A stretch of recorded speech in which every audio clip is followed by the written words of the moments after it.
বাংলাদেশে বর্তমানে AI traffic camera চালু হয়েছে আর এইটা এখন বর্তমানে ঢাকার ভিতরে বেশ কিছু জায়গায় অ্যাক্টিভ আছে।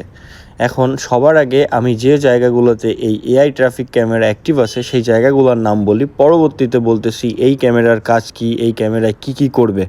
তো বর্তমানে এই ক্যামেরাগুলো চালু রয়েছে শাহবাগে, কারওয়ান বাজার, বিজয় সরণি, বিমানবন্দর রোড, ইন্টারকন্টিনেন্টাল মোড় যেটা আছে এই জায়গাগুলোতে এই ক্যামেরাটা চালু রয়েছে। এখন আমি বলি এই ক্যামেরার কাজ কী বা এই ক্যামেরাটা কী। ঢাকা মেট্রোপলিটন পুলিশ সম্প্রতি একটি নতুন সিস্টেম চালু করেছে যার নাম দিয়েছে এআই সিসিটিভি ক্যামেরা। আর এই ক্যামেরার মাধ্যমে তারা সম্পূর্ণভাবে রোডের উপরে নজরদারি করতেছে। এখন রোডের উপর নজরদারি করে তারা কি করতেছে এটাও আমি আপনাদেরকে বলি। নর্মালি আমরা যদি কোনো ট্রাফিক রুলস ব্রেক করি তাহলে অটোমেটিক্যালি গাড়ির নাম্বার প্লেট শনাক্ত করে চালান করবে আমাদের বাইকের উপরে। এখন এই চালানটা আমাদের বাইক, যে বাইকের নাম্বার প্লেট থাকবে, ওই বাইক যার নামে রেজিস্ট্রেশন থাকবে সেই মালিকের কাছে এসএমএস চলে যাবে যে আপনার এত টাকা ফাইন হয়েছে। তো ওই ফাইনের যে নোটিশটা আছে এটা অটোমেটিক্যালি মালিকের মোবাইলে এসএমএস চলে যাবে। এখন এই ক্যামেরা কেন মামলা করতেছে বা কি কারণে মামলা করতেছে, ঠিক আছে?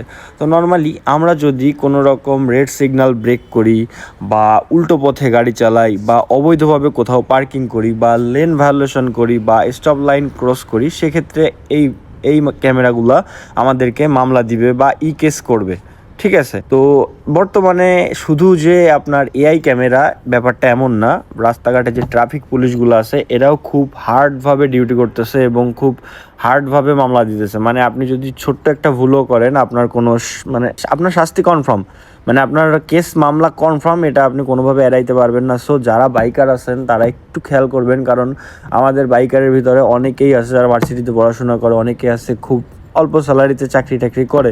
তো এখন তাদের যদি এই রকম একটা মামলা হয় যে মামলার অ্যামাউন্ট 5,000 10,000 টাকা, তো তাদের জন্য এটা ওই মাসটা চলা খুব বেশি অনেক বেশি প্যারা হয়ে যাবে। অনেকেরই দেখতেছি ইদানিং প্রচুর পরিমাণে মামলা দেখতেছে।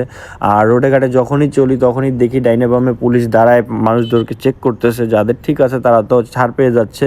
তো সবসময় চেষ্টা করবেন রুলসগুলো মেইনটেইন করে বাইক চালাইতে, কারণ আপনার যদি জরিমানা যায় তাহলে আপনার ওই পুরো মাসটা কী অবস্থা হবে আপনি ভালো করেই বুঝতে পারতেছেন।